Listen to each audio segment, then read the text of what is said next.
नमस्कार दोस्तों, मैं सुमित मिश्रा स्वागत करता हूं एक बार फिर से आप सभी का एमजेड एजुकेशन में। दोस्तों, आज की वीडियो में हम लोग बात करने वाले हैं हमारे फ्यूचर में ट्रांजैक्शन सिस्टम को पूरी तरीके से बदल कर रख देने वाले ई रूपी सिस्टम के बारे में। बहुत ही आसान लैंग्वेज में हम लोग समझेंगे ये ई रूपी है क्या, इससे क्या फायदे होंगे, क्या नुकसान हो सकते हैं, सरकार ने इसे क्यों लॉन्च किया है, इसके पीछे सरकार का मकसद क्या है, मंशा क्या है, सब कुछ हम लोग जानेंगे। देखिए, ई रूपी दोस्तों ये भी इंट्रोड्यूस किया गया है एनपीसीआई के द्वारा। एनपीसीआई यानी national payment corporation of India, इसी के द्वारा ये भी इंट्रोड्यूस किया गया है। ये एक प्रीपेड ई वाउचर सिस्टम है, यानी कि इसके तहत वाउचर दिए जाएंगे। वाउचर क्यूआर कोड के रूप में होंगे और क्यूआर कोड को स्कैन करा करके ट्रांजैक्शन होगा। मोटा मोटा अभी आप समझिए, ये प्रीपेड होंगे, सरकार के द्वारा पेड ऑलरेडी होंगे। क्यूआर कोड दिया जाएगा पब्लिक को या किसी कहें कस्टमर को, वो कस्टमर अपना क्यूआर कोड लेकर के जाएगा दुकान पर या सर्विस प्रोवाइडर पर और वहां पर वो सुविधाएं उसे मिल पाएंगी। अब इसे दो प्रकार से पब्लिक के पास पहुंचाया जाएगा, एक तो क्यूआर कोड के माध्यम से और एक एसएमएस स्ट्रिंग के माध्यम से। अगर आपका मोबाइल सिंपल मोबाइल सेट है, ऐसे ही नॉन एंड्रॉयड फोन है, तब तो आपके पास एसएमएस स्ट्रिंग आएगा। अगर एंड्रॉयड मोबाइल फोन है तब आपके पास क्यूआर कोड आएगा। दोनों ही केसेस में आप अगर सर्विस प्रोवाइडर के पास जाओगे तब फिर वहां पर आपकी सुविधाएं मिल पाएंगी। लेकिन अब इसके लिए कुछ टर्म एंड कंडीशन है जिनको समझना आपके लिए जरूरी है। देखिए, सरकार ऐसा क्यों कर रही है, इसके पीछे का कारण यह है कि सरकार से जो भी पैसा आता है, मान लीजिए किसी व्यक्ति के पास आता है जनधन अकाउंट से 1000 रुपए आता है, किसी योजना के तहत दिए जाते हैं या 500 रुपए दिए जाते हैं सरकार के द्वारा, तो फिर जिस पर्पज के लिए वो दिए जा रहे होते हैं वो पर्पज यूज हो रहा है कि नहीं हो रहा है, ये सरकार को कैसा पता लगेगा। सरकार कैसे जान पाएगी कि जो हमने 500 रुपए भेजे हैं, चाहे वो मेडिकल ट्रीटमेंट के लिए या किसानों को उनकी खेती के लिए या खाद के लिए, तो फिर उसका यूज वो किसान वहीं पर या वो व्यक्ति वहीं पर कर रहा है कि नहीं कर रहा है, ये सरकार कैसे जान पाएगी। तो ऐसे में क्या होता था, बहुत सारे केसेस में ये होता था कि सरकार पैसे भेजती तो थी इस पर्पज के लिए, लेकिन या तो वो पहुंचते पहुंचते बीच में ही अधिकारियों के द्वारा गबन कर लिया जाता था, या फिर पहुंचने के बाद भी उस व्यक्ति को, जो लाभार्थी होता था, वो उस पर्पज में यूज नहीं करता था, अपने किसी और काम में यूज कर लेता था। तो ऐसे में सरकार का घाटा ही हुआ एक प्रकार से। तो इन सब सिस्टम को खत्म करने के लिए एक क्यूआर कोड सिस्टम शुरू कर दिया गया है। अब क्या होगा, अब सरकार उस व्यक्ति तक क्यूआर कोड भेज देगी। अब इससे दो बड़े फायदे होंगे। पहला ये कि जिस व्यक्ति को ये भेजा जाएगा ये वही व्यक्ति यूज कर सकता है, कोई दूसरा यूज नहीं कर सकता है, ना ही वो किसी के पास शेयर कर सकता है, ठीक है, फेसबुक व्हाट्सएप के थ्रू। दूसरा काम ये कि जो व्यक्ति जिस पर्पज के लिए इसे भेजा जाएगा, जिस व्यक्ति के लिए, वो उसी पर्पज में यूज कर सकता है। मान लीजिए फॉर एग्जांपल, जैसे मेडिसिन लेने के लिए, कोई दवाएं लेने के लिए इसको भेजा जाता है वाउचर, तो वो जो वाउचर होगा वो उसी दवा को खरीदने के लिए, परचेज करने के लिए ही काम करेगा, क्योंकि उसके लिए जो पेमेंट किया जाएगा सर्विस प्रोवाइडर को, उसको भी एक क्यूआर कोड दिया जाएगा और वहीं पर स्कैन कराने पर ही वो क्यूआर कोड काम करेगा जो कस्टमर को दिया गया है, अन्यथा कहीं अन्य जगहों पर काम नहीं करेगा। ये क्यूआर कोड दोस्तों एनपीसीआई के थ्रू बैंकों द्वारा बनवाया जाएगा।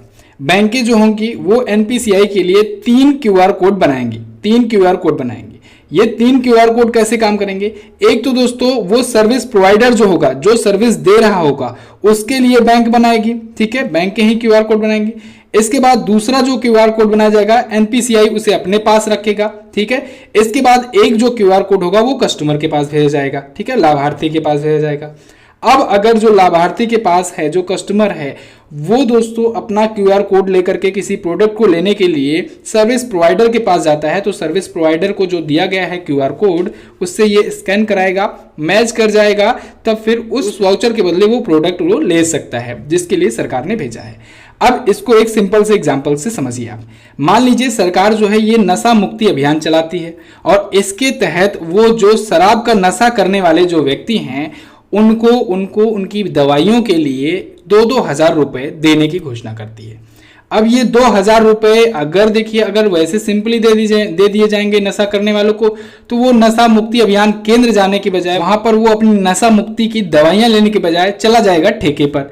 वहां पर जाएगा और फिर से दारू लेने की कोशिश करेगा, शराब लेने की कोशिश करेगा।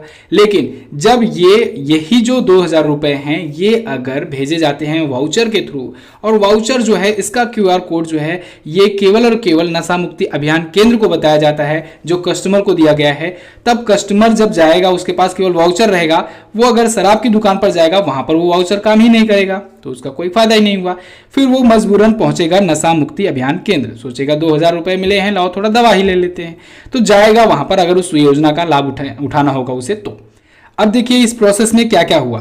पहला चीज तो ये हुआ, किसी भी प्रकार के किसी बिचौलिए की इसमें जरूरत नहीं पड़ी, यानी बीच में पैसा जब सरकार के द्वारा भेजा गया तो बीच में किसी अधिकारी के द्वारा खाया नहीं गया, सीधे पहुंचा कस्टमर के पास वाउचर के थ्रू।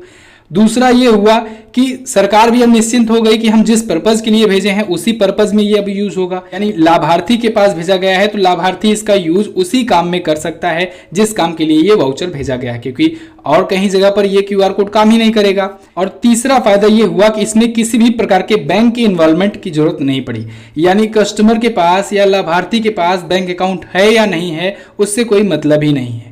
डायरेक्टली उसको जो वाउचर मिलेगा उसकी मोबाइल पर वो वाउचर लेकर के जाएगा, QR कोड को लेकर के जाएगा, स्कैन कराएगा और उतने की उसे मेडिसिन मिल जाएंगी। ठीक है, एक और एग्जांपल लेते हैं। मान लीजिए सरकार फ्री में मास्क बंटवाना चाहती है, तो मास्क बंटवाना चाहती तो है फ्री में सरकार, लेकिन तो ऐसा नहीं है कि जो सर्विस प्रोवाइडर हैं या मास्क की दुकान वाले हैं वो फ्री में दे देंगे, क्योंकि उन्होंने तो भाई परचेज करके कहीं से लाया होगा। तो फिर ऐसे में सरकार क्या करेगी, उतना पेड कर देगी किसके पास, दुकानदार के पास, सर्विस प्रोवाइडर के पास। अब उसको एक वाउचर दे दिया जाएगा, उसको QR कोड दे दिया जाएगा, और यहाँ पर कस्टमर को या कहें कि जितने भी उसके लाभार्थी होंगे, जनता होगी, पब्लिक होगी, उनके पास QR कोड भेज दिया गया। अब पब्लिक जाएगी दुकान पर, QR कोड स्कैन कराएगी, उसे एक मास्क मिलेगा, लेकर चले जाएगी। इस प्रोसेस में क्या हुआ, इसमें दोस्तों सरकार जितने का वाउचर दी रहेगी, यानी जितने के मास्क लेने के लिए वाउचर दी है उतने का मास्क को मिला और मास्क के लिए ही यूज हुआ और सभी लोग मास्क खरीद लिए। लेकिन यहीं पर अगर सरकार क्या करती कि अगर कैंप लगवा करके या फिर अधिकारियों को पैसे दे देती कि ले जाओ इतना रुपए और इतने मास्क बंटवा दो, तो क्या गारंटी है कि वो अधिकारी जो है वो मास्क बंटवाएगा ही। या फिर अगर पब्लिक के अकाउंट में ही अगर 20-20, 50-50 रुपए भिजवा देती तो क्या गारंटी है कि वो लोग मास्क खरीदते ही खरीदते। लेकिन इस केस में क्या हुआ, वाउचर मिला है तो मास्क खरीदोगे और कहीं उस वाउचर का यूज कर ही नहीं सकते। तो ये दोस्तों फ्यूचर होने वाला है। अभी दोस्तों NPCI जब इससे पहले UPI को इंट्रोड्यूस किया था तो ये भी दोस्तों एक अलग तरीके से क्रांति लाया। UPI यानी यूनिफाइड पेमेंट इंटरफेस, ये लॉन्च हुआ था 11 अप्रैल को। 11 अप्रैल को डेट याद कीजिएगा, कभी कभी पूछ लिया जाता है। 11 अप्रैल 2016 को UPI को इंट्रोड्यूस किया था NPCI ने। NPCI यानी national payment corporation of India, इसी के द्वारा ये भी इंट्रोड्यूस किया गया है। ई रूपी का देखिए सिंबल कैसे है, लोगो कैसे है, यहाँ पर ई फॉर इलेक्ट्रॉनिक हो गया और यहाँ पर भारतीय रुपए का दोस्तों चिन्ह है और उसके बाद यूपीआई का यहाँ पर लोगो बना हुआ है। तो इस प्रकार से ये डिजाइन करके बनाया गया है। ई रूपी इसे पढ़ा जाएगा। ई रूपी एक प्रीपेड वाउचर सिस्टम होगा, यानी पूरी तरीके से नगद रहित और संपर्क रहित भुगतान इसके थ्रू करा जाएगा। अभी हाल ही में प्रधानमंत्री नरेंद्र मोदी जी ने 2 अगस्त 2021 को इसे लॉन्च किया है, तो ये भी डेट आपको याद होना चाहिए। अब बचता है एनपीसीआई के बारे में जानिए। एनपीसीआई की स्थापना दोस्तों 2008 में हुई थी। ये national payment corporation of India है। भारत में जो भी पेमेंट होते हैं, जो भी ट्रांजेक्शन होते हैं, उनके लिए ये जिम्मेदार है। ठीक है, इसका हेडक्वार्टर कहाँ पर है? मुंबई में। इसके नॉन एग्जीक्यूटिव चेयरमैन है विश्व मोहन महापात्रा जी और इसके एमडी और सीईओ हैं करंट टाइम पर दिलीप असबे जी। अच्छा, अभी तक तो आपने जाना केवल गवर्नमेंट के द्वारा ये इंट्रोड्यूस किया जा सकता है, प्रोड्यूस किया जा सकता है, कस्टमर तक पहुंचाया जा सकता है।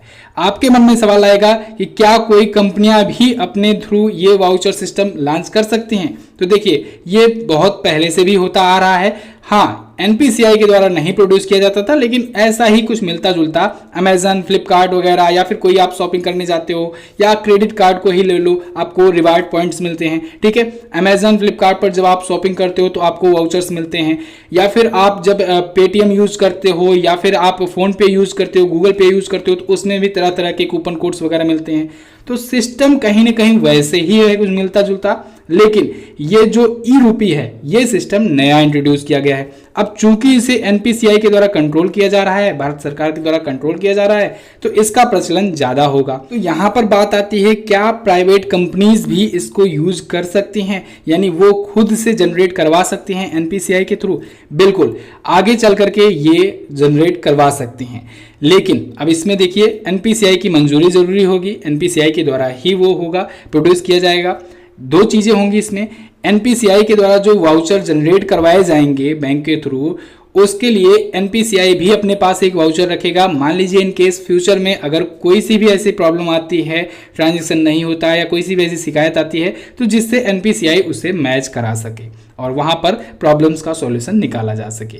दूसरी चीज ये कि शुरुआत में बड़े बड़े जो कॉर्पोरेट हैं, जो बड़े बड़े कंपनियां हैं, उन्हीं को ही ये अलॉट किया जाएगा, ये सुविधा दिया जाएगा कि केवल वही वाउचर्स बनवा सकती हैं। ठीक है, अच्छा अभी तक तो आपने इसके फायदे जाने, अब इससे कुछ नुकसान समझिए।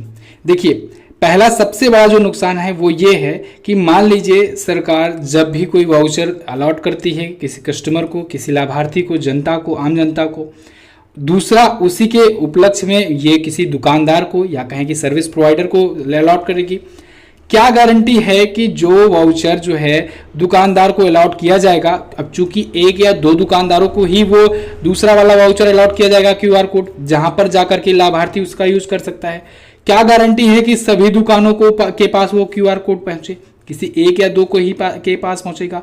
कस्टमर जो है अब उसी दुकान के पास जाएगा, उसी दुकान पर जाएगा वो चीज लेने, तो बाकी दुकानदारों का क्या होगा? इनका लॉस होगा, क्योंकि यहाँ पर ढूंढते ढूंढते इसको कस्टमर को जाना पड़ेगा उस शॉप पर, यानी जो उसका नज़दीकी शॉप था वहाँ पर उसका क्यूआर कोड जो है वो मैच नहीं करेगा, क्योंकि वहाँ पर उसको मिला नहीं, वो छोटा दुकानदार था। ठीक है, तो यहाँ पर बड़े बड़े दुकानदारों का या बड़े बड़े सर्विस प्रोवाइडर का डोमिनेंस बढ़ जाएगा, छोटे दुकानदार जो हैं वो संघर्ष करने लगेंगे। तो इस पर हो सकता है सरकार अभी और अपडेट करे और कुछ नया देखने को मिले। सरकार अभी नया इंट्रोड्यूस की है और ऑब्वियस सी बात है कुछ भी चीज़ें नहीं आती हैं, धीरे धीरे उसमें अपडेट होते हैं और धीरे धीरे प्रॉब्लम्स का सॉल्यूशन भी निकाला जाता है। देखिए, जैसे यूपीआई सिस्टम आया था, यूनिफाइड पेमेंट इंटरफेस आया था, तब पूरे के पूरे इंडिया का दोस्तों ट्रांजेक्शन सिस्टम बिल्कुल बदल गया है। ऐसे ही जब आगे ई रूपी आ जाएगा तो पूरा का पूरा ट्रांजेक्शन सिस्टम इंडिया का बदलने वाला है, यही होने वाला है फ्यूचर हम लोग का। तो कैसी लगी है वीडियो आप लोग कमेंट करके बताइएगा जरूर। वीडियो अगर पसंद आई है तो उसको लाइक एंड शेयर कर दीजिए। और हाँ, सबसे इंपॉर्टेंट, अगर आपने अभी तक MZT ऐप नहीं इंस्टॉल किया है तो गूगल प्ले स्टोर पर जाइए, MZT ऐप डाउनलोड कीजिए। आप किसी भी एग्जाम की प्रिपरेशन क्यों ना कर रहे हो, आपके लिए ये एप्लीकेशन बहुत ही ज़्यादा यूजफुल होने वाला है। इसमें आपको डेली, वीकली, मंथली और ईयरली करंट अफेयर की ई बुक्स, वीडियोस, क्विजेज वगैरह सब कुछ मिल जाएंगे। साथ ही साथ वीडियो कोर्सेज हमारे बेस्ट हाईएस्ट क्वालिटी कंटेंट के साथ मोस्ट अफोर्डेबल प्राइस पर हैं। मॉक टेस्ट अवेलेबल हैं, यूपी पीईटी वगैरह के, ई बुक, क्विजेज, बहुत सारी चीज़ें आपको मिलने वाली है, यानी वन स्टॉप सॉल्यूशन है आपका प्रिपरेशन के लिए। तो आप लोग MZT app Google play store पर जाकर के जरूर डाउनलोड कीजिए। चलिए एंड करते हैं यहीं पर वीडियो का। वीडियो कैसी लगी है आप लोग कमेंट करके जरूर बताना। मिलेंगे अगली वीडियो में, तब तक के लिए नमस्कार, जय हिंद, वंदे मातरम।